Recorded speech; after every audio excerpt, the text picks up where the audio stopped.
সাপ আর নেউলের কোনোদিন ঝগড়া দেখছেন আপনারা? এই যে দেখেন, সাপ আর নেউলের ঝগড়া। আমরা এখানে কত গ্রামের মানুষে এটাকে বেজিও বলি। দেখেন এই যে কিরকম ঝগড়া করবো। দেখেন এই নেউলটা কিন্তু ধরতে পারবে না, ওর জাম্পিংই আলাদা। এই যে দেখেন, যেই সাপের বোনা ধরবে তখনই পালিয়ে যাবে। দেখেন এই যে কেমনে করে ধরে, কায়দা শিখছে কি, অনেক কায়দা। সাপটা তো পালানোর জন্য অনেক চেষ্টা করতেছে, কিন্তু কি করবে, এই যে ইটের জন্য লুকাইতে পারতেছে না। ইটে আর কি রাখছে। দেখেন এই যে কি জাপ মেরে ধরে নিয়ে আসলো, পালাইতে দিবে মানে কি অবস্থা, বাপরে বাপ। দৌড়ে পালালো, এই যে দৌড়ে আসবোই, সাপ চাইতেই পারবে না। এই যে দেখেন আসবোই, এই ঘোরাঘুরি করতে চাই, সাই পড়বো সাপ।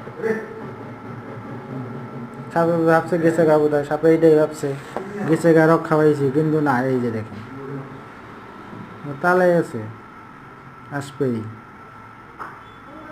ধরবেই ওরে। ঝগড়ার পণ্ডিত। সাপ দেখলে ওদের মাথা নষ্ট হয়ে যায়। বাপরে বাপ, কি অবস্থা!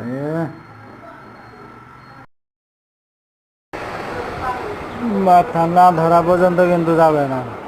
এই দেখেন, মাথা না ধরা পর্যন্ত যাবে। এত ঘোরাঘুরি করতেছে, আসে যায়, কিন্তু ওর মাথার মধ্যে ধরবে। এই যে দেখেন, এই যে কি চেষ্টা, বাপরে বাপ, কায়দা কি দেখেন। এই সাপে তো ভাবছে পড়ছি আজকে আর পালায়, মানে আমি পালাইলে পরে বাঁচি, কিন্তু পালাতে দেবে না তো। সেরকম না তো, ওরা ওর টেকনিক সব জানা আছে। ওরা বলে ছোটোর থেকে টেকনিকগুলা নিয়ে আসে নাকি। ঘুরবে ঘুরবে ঘুরবে ঘুরবে, ফাঁস করে আইসা বাড়ি রেখে দেবে। এই যে ধরে পালাইছে, ধরছে কামড় দিয়ে মাথা মধ্যে। দেখেন এই যে ধরে পালাইছে,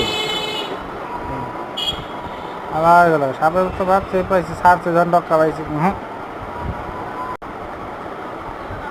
না না, এখন সাপে যদি একদম পুরো এদিক ওদিক না থাকে, যদি খালি জায়গাতে এলেই রক্ষা। কিন্তু